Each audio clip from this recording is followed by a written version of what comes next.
हमारे अंदर चेंजेस आते ना वो बड़े कमाल के रहते। इसलिए मैं आपको केवल मेन ही बात बताता हूँ। अभी टांगे रहते हैं और यहाँ पे मैं बैठ के अपनी वीडियो का एंड कर। हेलो नमस्कार, क्या हाल चाल दोस्तों। तो दोस्तों आज है मेरा माई फिटनेस चैलेंज 21 डे का 17वां दिन। यस, मेरे को आज हो गए हैं 17 दिन लगातार करते करते। और जब भी हम किसी काम को करते हैं ना, उसमें हम उस काम में हमको क्या मिलता है और क्या नहीं मिलता ये तो दूसरी बात है, लेकिन वो काम को करते करते जो चीज़ हमारे अंदर चेंजेस आते हैं ना वो बड़े कमाल के रहते हैं। तो इन 17 दिनों में भी मेरे अंदर बहुत सारी चीज़ें चेंज हुई हैं।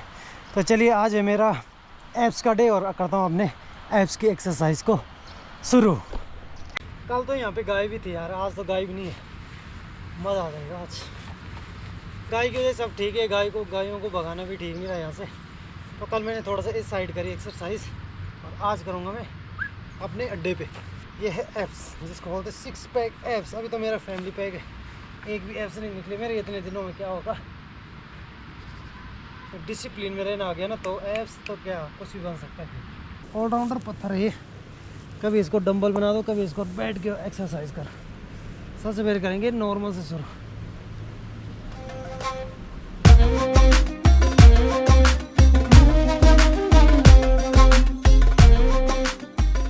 इतनी एक्सरसाइज तो यहाँ पे कर दी, लेकिन बाकी के लिए मेरे को जाना पड़ेगा ऊपर। भाई नुकीले पत्थर भी है बहुत, चू ना जाए पाँव में। तो यहाँ पे है मेरा अड्डा, तो बाकी की एक्सरसाइज मारते हैं यहाँ पे।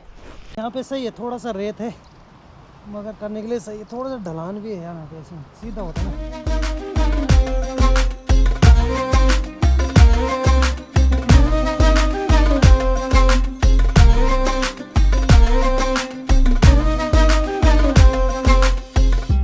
चलो चलते हैं यहाँ से भी डाउन अपनी आगे की एक्सरसाइज को कंटिन्यू करने के लिए।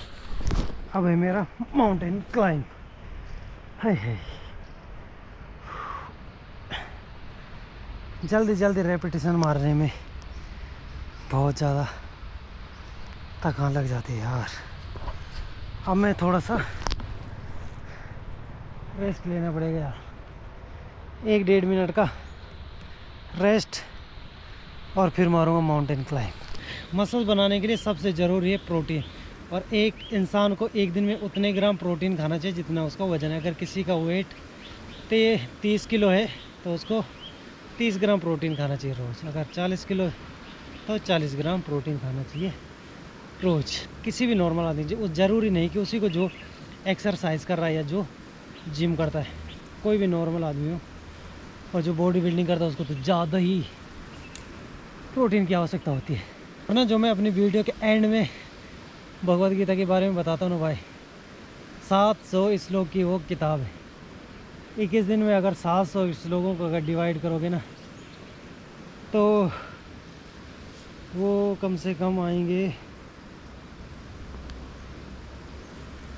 अगर मतलब ये लगा लो किसी दिन आपको 33 का अगर करेंगे तो एक दिन में तुमको 33 श्लोक पढ़ने पड़ेंगे भाई एक दिन में, तब जाके वो 21 दिन में ख़त्म होगी। तब भी नहीं, अगर 33 पढ़ोगे नहीं, कभी 34 पढ़नी पड़ेंगे कुछ दिन, क्योंकि वो 33 पॉइंट कुछ 33 कुछ ऐसे आएगा अगर कैलकुलेटर पे करेंगे डिवाइड तो इसलिए 33 श्लोक तो कंपलसरी पढ़ने।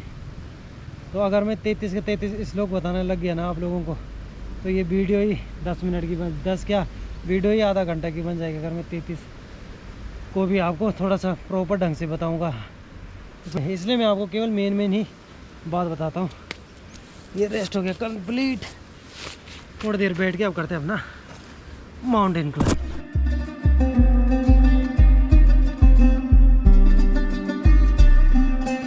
तो ये भी हो गया अपना कंप्लीट।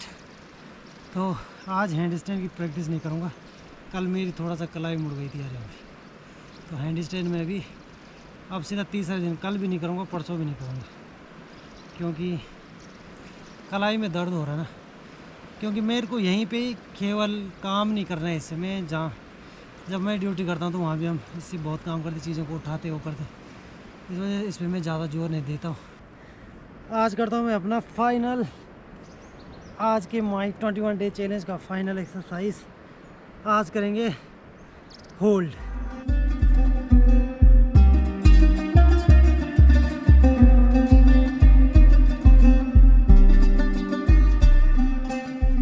मेरे से ये 1.5 मिनट आराम से हो जाता है और मुझे पहुंचाना है ये 2 मिनट में करते हैं, क्योंकि मैं 2 मिनट में अगर केवल एक ही हैंड, अगर मैं एक ही होल्ड करूँ ना तो मैं इसको 2 मिनट आराम से कर लूँगा, लेकिन मेरे को ये वाली भी करनी पड़ती है, तो इसलिए मैं 1.5 मिनट करता हूँ। 1 मिनट 30 सेकंड, 1 मिनट 10-15 सेकंड,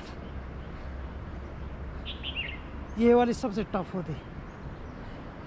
इसको तो 1 मिनट भी कर लो तो बहुत बड़ी बात। यहाँ पे टांगे रहते हैं और यहाँ पे मैं बैठ के अपनी वीडियो को एंड करता हूँ, तो वो इसलिए क्योंकि मेरे पास ये जगह है यहाँ पे। मैं यहाँ पे ऐसा अपने कैमरे को रख देता हूँ और फिर उसके बाद पहनता हूँ मैं यहाँ पे बैठ के ऐसे आराम से जूते। भगवद गीता जब मैंने पहली बार पढ़ी थी ना, तो उसमें बहुत सारी चीज़ें मेरे को बिल्कुल भी समझ नहीं आई, बिल्कुल भी नहीं। मेरे को लगा यार ये चीज़ें बकवास। फिर मैं जब दूसरी बार पढ़ी तब जाके मेरे अंदर कुछ चीज़ें समझ में आई, वो भी डायरेक्ट किताब पे ही पढ़ के नहीं, तो मैंने मोबाइल पे भी जो भगवद गीता के कोर्स रहते बहुत सारे वो भी देखे, तब मेरे समझ में धीरे धीरे आने लग जाते हैं, धीरे धीरे आने लग गई वो चीज़ें। क्योंकि पहले मेरे को लगता था यार इसमें हर चीज़ को छोड़ने के लिए कहा जाता है कि यार इसको छोड़ो, मोह माया को छोड़ो, ये छोड़ो वो छोड़ो। क्योंकि जो मेन जो हेडलाइन है ना भगवद गीता की, जितनी भी भगवद गीता की जितनी भी लाइनें वायरल होती है ना सोशल मीडिया पे, वो केवल मेन लाइन होती है भाई। और जैसे ये वाली लाइन ज़्यादा यूज होती है कि कर्मण्डलीयवाधिकारस्ते मा फलेषु कदाचन, तो इसका मतलब होता है कि कर्म करते रहो, फल की इच्छा नहीं करो। तो भगवान ऐसा कुछ कहते ही नहीं है, भगवान कहते ऐसा है, लेकिन उनका कहने का मतलब, उनका कहने का जो उस बात को कहने का जो उसका मीन होता है, उनका मतलब होता है वो कुछ और होता है। भगवान कहते हैं कि देखो तुम अगर फल की इच्छा करोगे या अपने उस चीज़ पे फोकस ज़्यादा करोगे जो आपको चीज़ें मिलने वाली है, कि जैसे क्या बताएं कुछ भी चीज़ हो।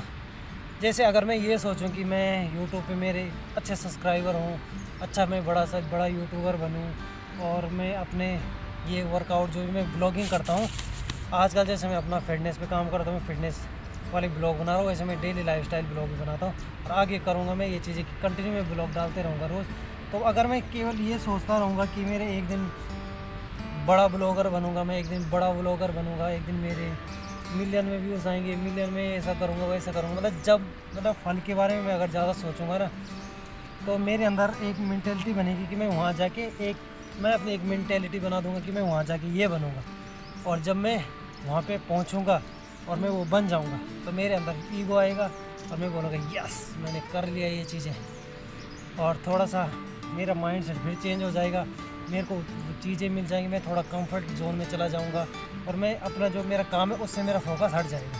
और एक हिसाब से अगर मैं उस चीज़ के बारे में सोचूंगा कि मैं वहाँ पहुँचूँगा और मैं वहाँ नहीं पहुँच पाया, तो भाई मैं सोचूंगा यार कि मैंने उसको बोला था कि मैं एक दिन बड़ा यूट्यूबर बनूँगा, उससे कहा था मैंने कि मैं ऐसा करूँगा वैसा करूँगा, मैं कर नहीं पाया, तो फिर मैं डिप्रेशन ओवर थिंकिंग में फंस जाऊँगा, हताश हो जाऊँगा, निराश हो जाऊँगा। तो इसलिए भगवान कहते हैं कि भाई जो पॉइंट है उस पॉइंट के बारे में तुम मत सोचो, तुम खाली एक गोल बनाओ, उस पॉइंट को सोचो कि हाँ मेरे को यहाँ तक पहुँचना है बस, इसके अलावा और तुम कुछ मत सोचो उस पॉइंट के बारे में, तुम केवल अपने काम पे फोकस करो। और जब तुम अपने फल के बारे में नहीं सोचोगे, जो तुम्हारा पॉइंट है उसके बारे में नहीं सोचोगे, तो फिर तुम्हारा फोकस अपने काम पे रहेगा। क्योंकि जब हम कुछ और नहीं सोचेंगे तो जो हमारा काम है हमारा फोकस उसी काम पे रहेगा, और जब हम अपने काम को अच्छी तरह से करेंगे तो जहाँ हमको पहुँचना होगा वहाँ हम एक दिन पहुँच जाएंगे, और हमको कुछ फ़र्क भी नहीं पड़ेगा, क्योंकि वो चीज़ें हमारे लिए नहीं होगी, न्यू होगी वो चीज़ें, इसलिए हम उस बारे में नहीं सोचेंगे। और जब हमको वहाँ पहुँच के कुछ मिल भी जाएगा तो हम ये नहीं सोचेंगे कि यस मेरे को मिला है ठीक है, फिर हम आगे अपना गोल पे काम करते रहेंगे। और वो नहीं मिलेगा तो फिर डिप्रेशन होगा, फिर काम को छोड़ेंगे, बोलेंगे ये नहीं है मेरे लिए बना हुआ, मेरे को ये काम नहीं करना, मैं नहीं करूँगा, उस चीज़ को हम छोड़ देते हैं। इसलिए फल के बारे में नहीं सोचो। फिर उसके आगे भगवान ये कहते हैं अगर तुम्हें फल मिल भी जाए तो उस फल को मुझे दो। सबसे कमाल की बात तो ये बात बहुत कम लोगों ने रील में देखी होगी और जिन्होंने पढ़ा होगा उनको पता होगा। उसके बाद भगवान कहते कि जब तुमको फल मिल जाए उस फल को मुझे अर्पित करो, क्योंकि तुम अगर मुझे अर्पित करोगे तो मैं तुम्हें फिर उसमें से, जैसे अगर हमने भगवान को अर्पित कर दिया तो भगवान उस चीज़ का क्या करेगा यार, भगवान है, भगवान के पास सब कुछ है, भगवान उस चीज़ को हमको वापस देगा। लेकिन राफ्टिंग वाले भी आने वाले, क्योंकि उसमें सिर्फ अंतर ये रहेगी, भगवान को हम चीज़ देते हैं, जब हमको भगवान से कुछ चीज़ मिलती है तो वो प्रसाद बन जाता है। हम कुछ खाना खाते हैं ना, उसमें हम छोटा सा टुकड़ा भगवान को अर्पित करते हैं, या छोटा सा चीज़, जब हम खाना खाते हैं और हम छोटा सा चीज़ भगवान को चढ़ाते हैं, बहुत सारे लोग करते हैं और करना चाहिए हमको, क्योंकि जब हम इतना खाते हैं, इतने में से थोड़ा सा भगवान को चढ़ाते हैं, जो हमारे पास बचता है वो भगवान का प्रसाद होता है। तो ऐसी बातें कुछ समझ में नहीं आई होगी बहुत लोगों की, लेकिन आ जाएगी, क्योंकि अभी तुम उस हालातों से नहीं गुजरे हो जिन हालातों से गुजरने के बाद आदमी इन चीज़ों को समझता है। तो एक दिन होएगा तुम्हारे समझ में भी ये सब चीज़ें आ जाएगी। जब हम कुछ भी बन जाएं और जब हम उसको ये कहते हैं ना कि ये हमने भगवान को ये चीज़ करी है, भगवान की कृपा थी, जब हमको वो चीज़ वापस मिल जाती है तो हमको भगवान के प्रसाद के रूप में वापस मिलती है। तो लेट्स गो गाइस, निकलते हैं आज के इस शानदार से दिन को कंप्लीट करके। तो स्वस्थ रहें, मस्त रहें और ज़बरदस्त रहें। जय